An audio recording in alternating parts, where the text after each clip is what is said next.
Hello, আসসালামু আলাইকুম প্রিয় বন্ধুরা, আশা করি সবাই ভালো রয়েছেন। আজকে আমরা চলে এসেছি পাবনা জেলার ঈশ্বরদী উপজেলার Pakshi bridge, Pakshi rail bridge এবং পাকশি সেতু এবং রূপপুর পারমাণবিক কেন্দ্র। একই ফ্রেমের ভিতরে তিনটা বৃহৎ স্থাপনাকে আপনাদেরকে আমরা জানাবো, দেখাবো।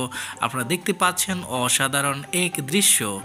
আমরা আসতেছি যশোর থেকে এবং এই যশোর যাওয়ার পথে কিন্তু আমরা এই যে দৃশ্যটাকে ধারণ করেছিলাম। যশোর থেকে আসার সময় এই যে হার্ডিঞ্জ রেল ব্রিজটি 1915 সালে নির্মিত হয়েছিল, অর্থাৎ তো সুন্দরভাবে ব্রিটিশ আমলে নির্মিত হয়েছিল। এবং তার পাশে রয়েছে লালনশাহ সেতু, পাশে আপনারা দেখতে পাচ্ছেন বিশাল চুল্লি। সেই চুল্লিটা হলো পারমাণবিক কেন্দ্র। আর বাংলাদেশ এই যে পারমাণবিক বিদ্যুৎ কেন্দ্রের মাধ্যমে পৃথিবীর 53তম না 57তম দেশ হিসেবে কিন্তু পারমাণবিক যে বিদ্যুৎ কেন্দ্রের দিকে প্রবেশ করে। অত্যন্ত দৃষ্টিনন্দন এই জায়গাটি দেখার জন্য কিন্তু প্রচুর মানুষ অনেক দূর দূরান্ত থেকে আসে।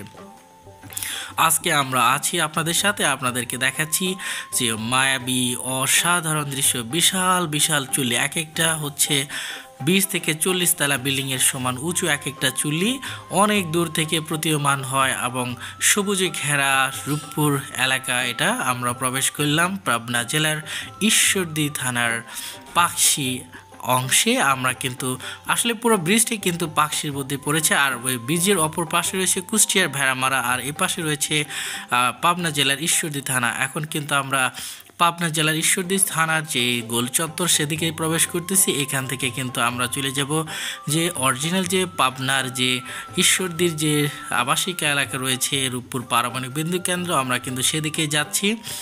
এবং দৃষ্টিনন্দন একটি জায়গা, এবং যারা এখানে আসেন বা দেখেন তারা কিন্তু অভিভূত হয়ে যান, আর যারা আসেন নাই তারা কিন্তু জানেন না কত সুন্দর একটি এলাকা হলো এই পাবনা জেলার ঈশ্বরদী থানার পাকশি এই রূপপুর এলাকা।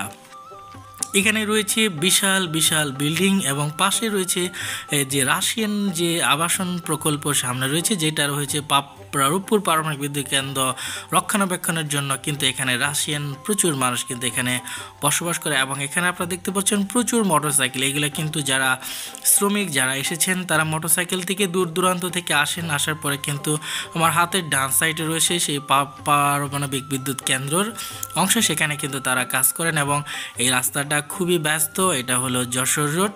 আপনারা জানেন যে যশোর কুষ্টিয়ার অন্যতম গুরুত্বপূর্ণ রাস্তা হলো পাবনা জেলা। পাবনা জেলাকে অতিক্রম করে কিন্তু আপনাদেরকে যশোর যেতে হবে। বেনাপোল থেকে শুরু করে আপনার সব কিছু কিন্তু এই পাবনা জেলার উপর দিয়ে চলাচল করে।